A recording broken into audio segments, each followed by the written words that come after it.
సారాం. సమస్త సాయి భక్తులందరికీ నమస్కారం అండి. అందరూ ఎలా ఉన్నారు? అందరూ కూడా బాబాగారి దయ వలన ఎప్పుడూ ఆనందంగా, ఆరోగ్యంగా ఉండాలని, మీరు కోరిన కోరికలన్నింటినీ కూడా బాబాగారు తీర్చేయాలని మీ తరపున నేను కూడా బాబాగారిని మనస్ఫూర్తిగా కోరుకుంటూ, ముందుగా బాబాగారి పాద పద్మాలకి ఒక్కసారి నమస్కరించుకొని వీడియోలకైతే వెళ్ళిపోదాం. ఇక ఈరోజు బాబాగారు సాయి మాటగా నా నోట ఏం పలికించబోతున్నారు అంటే, బిడ్డ అర్జెంటుగా విని తీరాలి తల్లి. ఇప్పుడే ఈ క్షణమే వినాలి. ఏ మాత్రం ఆలస్యం చేసినా కూడా నీకు కష్టాలు తప్పవు. ఏ పని చేస్తున్నా, ఏ పరిస్థితుల్లో ఉన్నా అన్నీ విడిచిపెట్టి పక్కన పెట్టేసి నీ సాయి సందేశాన్ని విని తీరాలి తల్లి. ఎందుకంటే నీ జీవితానికి ముప్పు జరగబోతోంది. నువ్వు చిక్కుల్లో పడబోతున్నావు, సమస్యల్లో పడబోతున్నావు. అసలు నీ జీవితమే ఏదోలా మారిపోతుంది. దానికి కారణం ఏంటి నువ్వు తప్పకుండా తెలుసుకోవాలి బిడ్డా. నీ ఇంట్లోనే రహస్య శత్రువు ఎవరో తెలిస్తే నీకు గుండె జల్లుమంటుంది. ఇంట్లో ఉన్నటువంటి వారే రహస్య శత్రువుగా మారి సంచరిస్తున్నారు. ఆ రహస్య శత్రువు వారెవరో తెలిస్తే నీ గుండె జల్లుమంటుంది. అంటే నీకు బాగా తెలిసిన వారే అసలు నీకే ఎందుకు రహస్య శత్రువులుగా మారారు? ఈ వివరాలన్నీ కూడా నీకు నేను చెప్తాను. నువ్వు ప్రతి ఒక్కటి కూడా తెలుసుకొని జాగ్రత్త పడి తీరాలి బిడ్డ. ఎందుకంటే బయట వాళ్ళు శత్రువులైతే కూడా వాళ్ళని నమ్మవచ్చు. ఇంట్లో శత్రువుల్ని నువ్వు కనిపెట్టలేవు. బయట వాళ్ళనైతే కనిపెట్టగలవు. ఇంట్లో ఉన్నవాళ్ళు మంచిగా ఉంటూ నీ శత్రువులుగా ఉన్నా కూడా నువ్వు వారిని కనిపెట్టలేవు. జాగ్రత్త పడు, లేకపోతే జీవితానికి ముప్పు ఉంది బిడ్డ అంటూ బాబాగారు అయితే ఈరోజు ఎలా అంటున్నారండి. ఎందుకు బాబాగారు ఇలా చెప్తున్నారు, ఎంత హెచ్చరిస్తున్నారు, ఇన్ని జాగ్రత్తలు చెప్తున్నారు? ఖచ్చితంగా తెలుసుకొని తీరాలి. ఎందుకంటే మనం తెలుసో తెలియకో ఏదో తప్పులు పొరపాట్లు చేసాం, దానివల్ల మనకు శత్రువులుగా మారిండొచ్చు. లేకపోతే వాళ్ళు ఎందుకు ఏం మనసులో పెట్టుకుని ఇంట్లో వాళ్ళే రహస్య శత్రువుగా ఉంటున్నారు? ఇంట్లో వాళ్ళకి శత్రువుగా ఉండాల్సిన అవసరం ఏంటి? అసలు దానికి కారణం ఏంటి?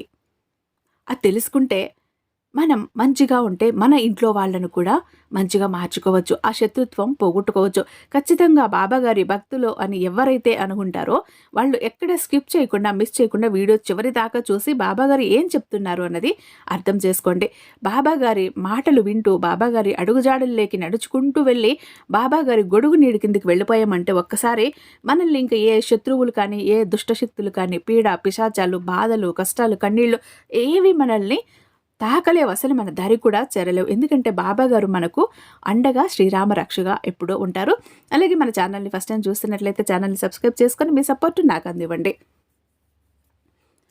ఇక నాకు అందరూ చాలామంది అడుగుతున్నారండి, అక్క ఎవరైనా మంచి గురూజు ఉంటే చెప్పండి అక్క. మేము ఎన్నో చోట్ల జ్యోతిష్యం చెప్పించుకున్నాం, విసిగిపోయి వేసారిపోయి ఉన్నాము, సరైనటువంటి ఫలితాలు లేవు, ఏం చెయ్యాలో అయోమయం స్థితిలో పడిపోయాం, తెలియట్లేదు అసలు ఏం చెయ్యాలి అన్నది కూడా. మీకు తెలిసిన గురూజీ ఎవరైనా ఉంటే చెప్పండి అక్క అంటూ శ్రీ షిరిడి సాయిబాబా ఆశీస్సులతో జ్యోతిష్యం చెప్తారండి గురూజీ శివరామరాజు గారు. వీరి మొబైల్ నంబర్ 8186033657. మీకు ఎలాంటి సమస్య ఉన్నా కూడా ఫోన్ ద్వారానే పరిష్కారాలు అందిస్తారు. మీరు ఎక్కడికో వెళ్ళాలి, ఎంతో దూరం వెళ్ళాలి అనే పనే లేదండి. ఉన్న చోటనే కూర్చొని ఒక్క ఫోన్ కాల్తో మీ సమస్యలన్నీ మీరు దూరం చేసుకోగలుగుతారు. ప్రేమ, పెళ్లి, ఉద్యోగం, రాజకీయం, విదేశీ ప్రయాణం, ధనం నిలకడగా లేకపోవటం, భార్యాభర్తల మధ్య గొడవలు, ఆస్తి తగాదాలు, అప్పుల బాధలు, స్త్రీ పురుషులకు ఎటువంటి గుప్త సమస్యలు ఉన్నా #1 వశీకరణ స్పెషలిస్ట్. అలాగే మీ ఇంటి మీద చెడు ప్రయోగాలు జరిగి ఉన్న విద్య, ఉద్యోగం, సంతానం, మానసిక సమస్యలు, కొన్ని పర్సనల్ ప్రాబ్లమ్స్ ఎవ్వరికి చెప్పుకోలేనివి ఉంటాయి, కుమిలిపోతూ ఉంటాం. అలాంటి వాటన్నింటికి కూడా చక్కగా పరిష్కారం చూపిస్తారు. కానీ మీ వివరాలు ఏవైనా కానీ చాలా గోప్యంగా ఉంచుతారో. ఎంత దైవశక్తి కలిగినటువంటి శివరామరాజు గారు. ఈయనకి జ్యోతిష్యం చెప్పడంలో 50 ఏళ్ల అనుభవం కూడా ఉందండి. ఒక్కసారి స్క్రీన్ మీద కనపడుతున్నటువంటి నెంబర్కి కాల్ ట్రై చేసి చూడండి. ఆ తర్వాత మీ హ్యాపీనెస్ని మీరే నాతో షేర్ చేసుకుంటారు. బిడ్డా జాగ్రత్త, ఇంట్లోనే రహస్య శత్రువు ఉన్నారు, ఎవరో తెలిస్తే నీకు గుండె జల్లుమంటుంది. అందుకే నీకు శత్రువులుగా మారటానికి కారణం ఏంటో తెలుసా బిడ్డ? నీకు ఉన్న ముక్కుసూటితనం. నీకు నచ్చకపోతే నచ్చలేదు అని ఖచ్చితంగా మొహం మీదే చెప్పేస్తావు. నీకు ఇష్టం లేనిది ఏది చెయ్యవు, ఎవరి దగ్గర తల వంచవు. దానివల్ల బయట వాళ్ళు కాదు, ఇంట్లో వాళ్లే శత్రువులుగా మారిపోతున్నారు, రహస్య శత్రువులుగా మిగిలిపోతూ ఉన్నారు. నీకున్న లక్షణం ఏంటి అంటే చాలా కష్టపడే మనస్తత్వం బిడ్డ. అందరికంటే భిన్నంగా ఉండాలని ప్రయత్నిస్తూ ఉంటావు. అది కూడా కొంతమందికి నచ్చకుండా పోతూ ఉంటుంది. అలాగే ఎక్కువ కష్టపడతావు, బాధ్యతలు కూడా నెరవేర్చుతావు. ఎంత కష్టపడే అయినా కూడా నీకున్న బాధ్యతలు అన్నవి ఏమాత్రం వదిలిపెట్టవు. వాటిని నెరవేర్చే తీరుతావు. చాలా వరకు కూడా ఎక్కడ మాట పడకుండా ఉండాలి అనేటటువంటి ఆలోచనతో ఒక మంచి స్థితికి చేరుకుంటావు. అది కూడా కొంతమందికి నచ్చదు. వీళ్ళు ఇంత పట్టుదలగా అనుకున్న పనులన్నీ పూర్తి చేసేస్తారు కదా, అందరి దగ్గర మంచి పేరు తెచ్చుకుంటారు కదా, మేము వీళ్ళలాగా ఎందుకు ఉండలేకపోతున్నాము అన్న అసూయ కూడా వాళ్ళల్లో రేగుతుంది బిడ్డ. అలాంటప్పుడు కూడా ఇలా శత్రువులు అనేది ఎక్కువవుతూ ఉంటారు. ఒక్కొక్కసారి ఇంట్లో కూడా ఏమవుతుంది అంటే, చూడు తను ఎంత బాగా పనిచేస్తారో, ఎంత బాగా అన్ని చక్కబెడతారో అని ఇంకొక వ్యక్తి దగ్గర చెప్పినప్పుడు కూడా ఆ వ్యక్తికి కూడా ఆటోమేటిక్గా అసూయ అనేది వచ్చేస్తుంది. నీ మీద ఈర్ష్య అనేది వచ్చేస్తుంది. కానీ నువ్వు బాల్యం నుంచి చిన్నప్పటి నుంచే ఎన్నో కష్టాలు అనుభవిస్తూ వచ్చావు తల్లి. దానికి సంబంధించిన జీవితానికి సంబంధించిన పాఠాలన్నీ ఎక్కువగానే నేర్చుకున్నావు. ఇబ్బందికరమైన పరిస్థితుల్ని నిన్ను నువ్వు ఎలా నిలబెట్టుకోవాలి అని తెలుసుకున్నావు. పరిస్థితులు ఉన్నా కూడా, అవి వెంటాడుతూ ఉన్నా కూడా, భారమైన ఈ కుటుంబ బాధ్యతల కారణంగా ఆర్థిక పరిస్థితులు చిన్న వయసులోనే నీకు అవగతం అవుతాయి. కాబట్టి నీకు కష్టమో సుఖమో ప్రతి ఒక్కటి కూడా చక్కగా తెలుసు బిడ్డ. రూపాయి విలువ, డబ్బు విలువ చాలా తెలుసు. డబ్బు విషయంలో చాలా చాలా జాగ్రత్తగా ఉంటావు. నిజానికి చెప్పాలి అంటే రూపాయి ఖర్చు పెట్టేటప్పుడు ఖచ్చితంగా దానికి సంబంధించిన ప్రతి ఒక్క విషయం గురించి ఆలోచిస్తావు. నేను ఒక వస్తువుని కొనబోతున్నాను, ఆ వస్తువు నాకు ఎంతవరకు ఉపయోగపడుతుంది, ఇది నాకు అవసరమా కాదా అన్నది కూడా చాలా ఆలోచిస్తావు. ఎంతో ఆలోచించి కానీ ₹1 ఖర్చు పెట్టవు. అది నాకు ఎంతవరకు ఉపయోగపడుతుంది అని ఎంతగానో ఆలోచిస్తావు. అన్ని విషయాలు కూడా బేరీజు వేసుకుంటూ ఉంటావు. ఇక నీ స్నేహితుడికి వెనుక నుంచి సహాయం చెయ్యకుండానే సహాయం చేస్తూ ఉంటావు. ఎవరైనా ఇబ్బందుల్లో ఉన్నా, ఆపదల్లో ఉన్నారంటే ముందుగా పరుగు పరుగున వెళ్ళి సహాయం అందిస్తావు. వాళ్ళ కోసం ఏం చెయ్యటానికైనా సరే వెనకాడవు. ఎంత దూరమైనా వెళ్తావు. బిడ్డ, ఒక స్త్రీ వల్ల మాత్రం నువ్వు చాలా ఇబ్బందికి గురి అవ్వబోతున్నావు. ఆ స్త్రీ నీ జీవితాన్ని తలకిందులు చేయబోతోంది. ఆ స్త్రీ విషయంలో చాలా జాగ్రత్తగా ఉండాలి. నిజానికి చాలా వరకు కూడా నీకు ముందు ముందు రోజులు కలిసి రాబోతున్నాయి. చాలా వరకు కూడా నీకు మనోధైర్యాన్ని ఎక్కువగా నీ సాయి నీకు ప్రసాదిస్తున్నాడు. నీకున్న మనోధైర్యం వల్ల నువ్వు తీసుకునేటటువంటి నిర్ణయాలు చాలా ముందుకు తీసుకువెళ్తాయి. అనుభవం లేకుండా చేసే పనుల వల్ల నువ్వు కొంచెం నష్టాన్నైతే చూడాల్సి వస్తుంది బిడ్డ. అది వ్యాపారం కానీ ఏదైనా కానీ. అబద్ధాలు చెప్పటానికి నువ్వు అస్సలు ఇష్టపడవు. ముఖ్యంగా నీకు సోమరితనం అంటే అస్సలు ఒప్పుకోవు. ఏ రకంగా ఎప్పుడు ఏ పని చేస్తూ ఉండాలో దానికి తగ్గ ఫలితానికి తగ్గ పని జరుగుతుంది. నీ అవసరాలకి నువ్వు పని చెయ్యాలి అనుకుంటావు. ఏమాత్రం సోమరితనంతో ఉండవు.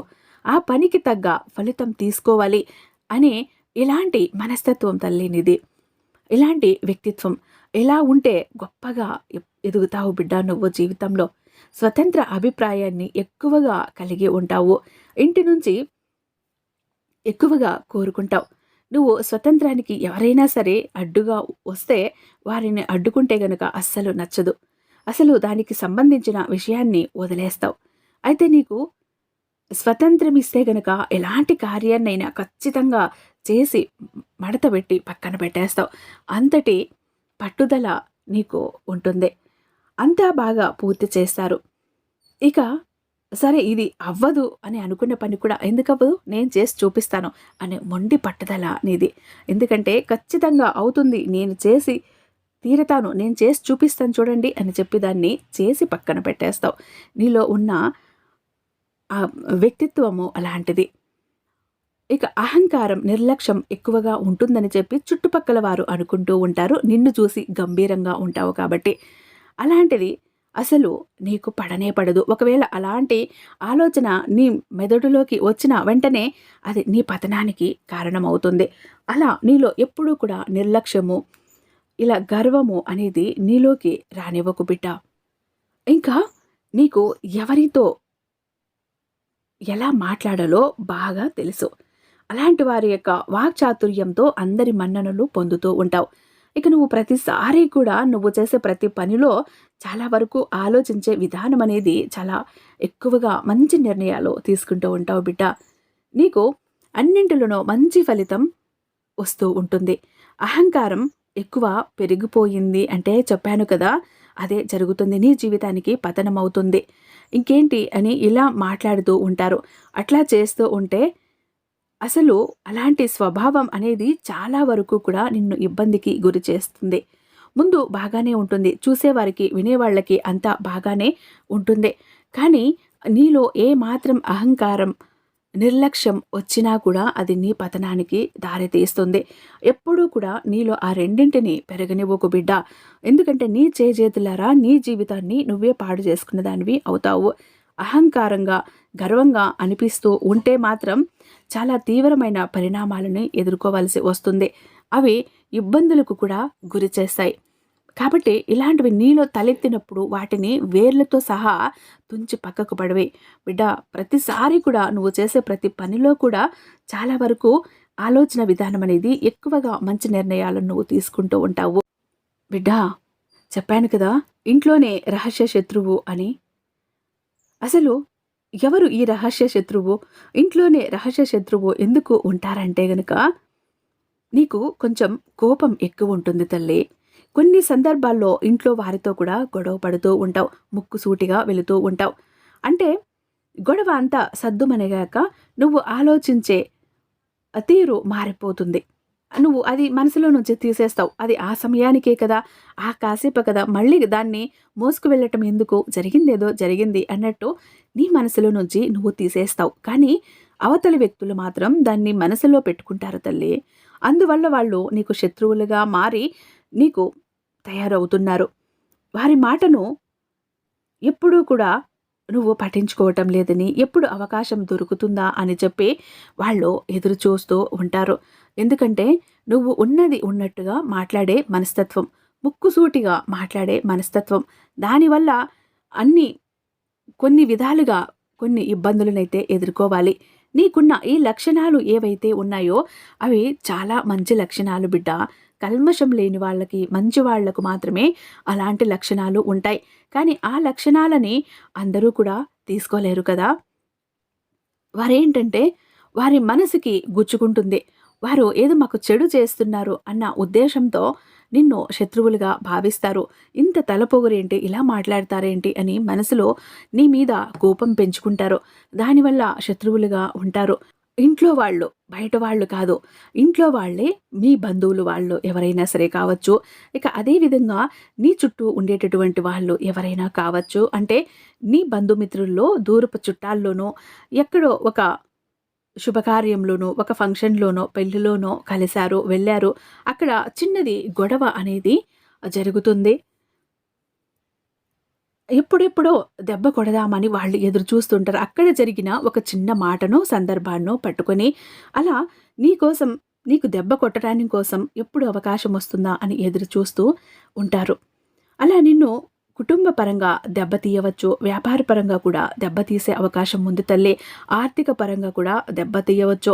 ఇలా ఏదో ఒక కారణంగా కక్ష తీర్చుకోవటానికైతే వాళ్ళు మాత్రం వెనుకాడరు. వాళ్ళు నీకు శత్రువుగా తయారవుతారు. శత్రువులు ఏంటి అనేది, ఆ శత్రువులు ఎవరు ఏంటి అనేది నువ్వు గనక గ్రహించగలిగితే వాళ్ళు నీ దగ్గరికి కూడా చేరలేరు. నువ్వు వాళ్ళని ఎప్పుడైతే గుర్తించలేకుండా పోతావో అప్పుడు మంచితనంతోనే నీ చుట్టూనే ఉండి నీకు లేని సమస్యలన్నీ కూడా తెచ్చిపెడుతూ ఉంటారు.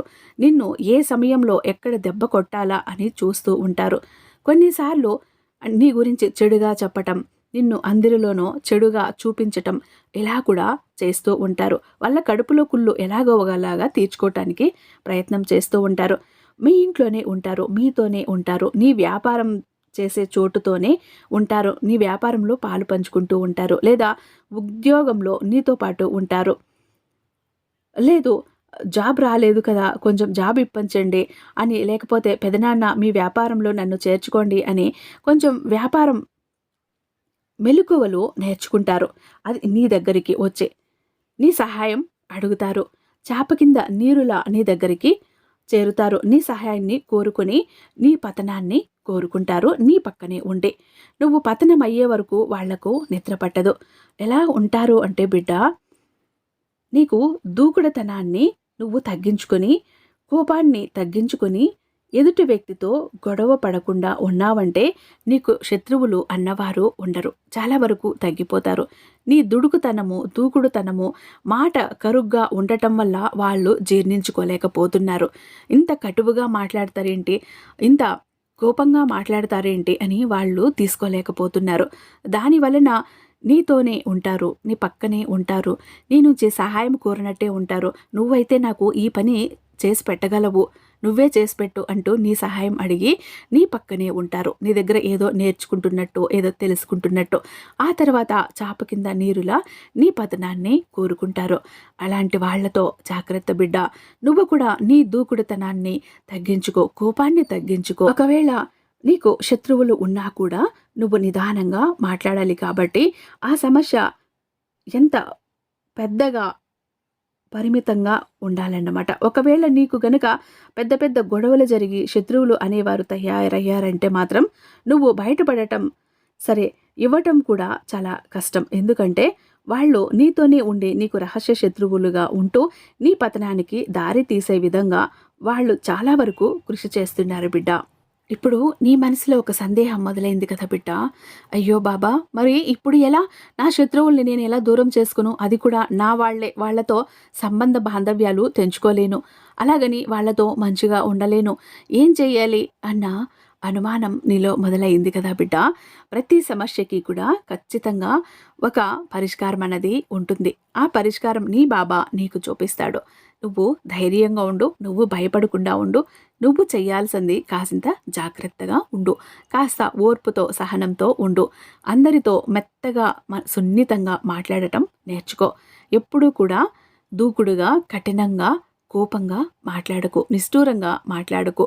కొన్నిసార్లు ఉన్నది ఉన్నట్టుగా మాట్లాడే నీ వ్యక్తిత్వం వల్ల చాలామంది బాధపడుతున్నారు. ఆ వ్యక్తిత్వాన్ని నువ్వు కొంచెం తగ్గించుకోవాలి. నీలా ఉండటం మంచి పద్ధతే, కానీ అది అందరూ కూడా తీసుకోలేరు కదా. అందరి మనసు ఒకలా ఉండదు కదా బిడ్డ. ఆడంబరం లేకుండా పూజలు, గుప్తదానాలు మనోధైర్యానికి మేలు చేస్తాయి. అంటే అమ్మో, రహస్య శత్రువులు ఉన్నారు కదా, నాకు ఏమైపోతుందో అని భయపడాల్సిన అవసరం లేదు. మానసికంగా నిన్ను నువ్వు సిద్ధం చేసుకో. ఏం కాదని చెప్పి బిడ్డ, నిన్ను నువ్వు కూడా చాలా వరకు మార్చుకోవాలి. ఎప్పుడూ కూడా ముభావంగా ఉంటాను, ఎవరితో ఎక్కువగా మాట్లాడను, నిజాయితీగా ఉంటాను, ఎంత మాట్లాడాలో అంతవరకే మాట్లాడతాను అని అంటే కూడా నీ ఇంట్లో కుటుంబ సభ్యులతో కానీ, నీ బంధుమిత్రులతో కానీ, నీ స్నేహితులతో కానీ ఇలా ఉంటే కూడా అన్నిసార్లు వాళ్ళు తీసుకోలేరు కదా బిడ్డ. సమయం దొరికినప్పుడు, అందరూ కలిసినప్పుడు మనసు విప్పి మాట్లాడటం నేర్చుకో. నేను ఎందుకు ఇలా మాట్లాడతాను, ఎందుకు ఇలా ఉంటాను అన్నది కూడా వాళ్లకు అర్థమయ్యేలా చెయ్యి. నువ్వు కనుక అలా ఉన్నావు అంటే వాళ్ళు నిన్ను అర్థం చేసుకుంటారు, నీతో శత్రుత్వం అనేది తగ్గించుకుంటారు. అరే, ఇలాంటి వ్యక్తిన నేను అన్యాయంగా అపార్థం చేసుకున్నాను, తన మనసులో ఏమీ ఉండదు, పైకి అలా కొంచెం కటువుగా మాట్లాడతారంతే అని వాళ్లకు వాళ్లే అర్థం చేసుకుంటే నీకు శత్రువులు తక్కువైపోతారు. అలాగే ఇంట్లో తల్లిదండ్రులతో మాట్లాడే సమయం కూడా లేనటువంటి పుత్రుడు, పుత్రికలు ఎంతోమంది ఉన్నారు కదా బిడ్డ. సంతోషంగా ఉండే అంతకన్నా మించిది మరొకటి ఉండదు. వీలైతే వారిని దగ్గర పెట్టుకొని వారితో నిత్యం కాసేపు వీలు కుదిరినప్పుడల్లా, అంటే నువ్వు బయటికి ఆఫీస్ నుంచి వచ్చాకో, నీ పని నుంచి నువ్వు వచ్చాక 5 నిమిషాలు నీ కుటుంబంతో కలిసి మాట్లాడటానికి ప్రయత్నించు. నీ సమయాన్ని ఒక 5-10 నిమిషాలు వారికి ఇవ్వు. కుటుంబ సభ్యులందరూ కలిసి భోంచేయటానికి అలవాటు చేసుకోండి. అక్కడ నవ్వుతూ మంచి చెడు మాట్లాడుకుంటూ తింటూ ఉంటే అన్యోన్యత పెరుగుతుంది.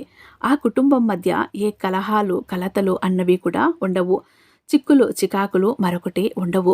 ఎప్పుడూ కూడా కుటుంబంలో కానీ, బంధువులతో కానీ, స్నేహితులతో కానీ నువ్వు ఎప్పుడైతే సమయం ఇవ్వకపోతావో, సమయం కేటాయించకపోతావో, నీ మనసులో మాటలు ఎప్పుడైతే చెప్పుకోకుండా ముభావంగా అందరూ ఉన్నా కూడా అందరికీ దూరంగా ఎప్పుడైతే ఉంటావో అప్పుడు నిన్ను అందరూ కూడా చెడుగానే తీసుకుంటారు బిడ్డ. కాబట్టి ఎప్పుడూ కూడా సంతోషంగా అందరితో మృదువుగా మాట్లాడటం అలవాటు చేసుకో. ప్రేమగా ఉండటం అలవాటు చేసుకో. మనసు విప్పి మాట్లాడటం అలవాటు చేసుకో. నీకు శత్రువులు అనేవారే ఉండరు బిడ్డ. నీ ఇంట్లోనే శత్రువులు ఉంటే నువ్వు ఎలా బ్రతకగలవు చెప్పు? నువ్వు ఏ పెళ్ళికో, కార్యానికో వెళ్ళినప్పుడు నీ బంధుమిత్రులే కదా అక్కడికి వచ్చేది. వాళ్ళల్లో శత్రువులు ఉంటే నువ్వు ఎలా ఉండగలవు అక్కడ సంతోషంగా చెప్పు? బయటైతే పర్వాలేదు. ఇంట్లోనే ఉంటే కష్టం కదా! నిన్ను నువ్వు మార్చుకో. ఆ తర్వాత సాయి అంతా చక్కదిద్దుతాడు అంటూ బాబాగారైతే ఈరోజు ఒక మంచి సందేశాన్ని అందించారండి. ఐ హోప్ ఈ వీడియో మీకు నచ్చే ఉందని భావిస్తున్నా. రేపు బాబాగారి మరొక అద్భుతమైన సందేశంతో మీ ముందుంటా. అంతటిదాకా సర్వేజన సుఖినో భవంతు. ఓం సాయిరాం.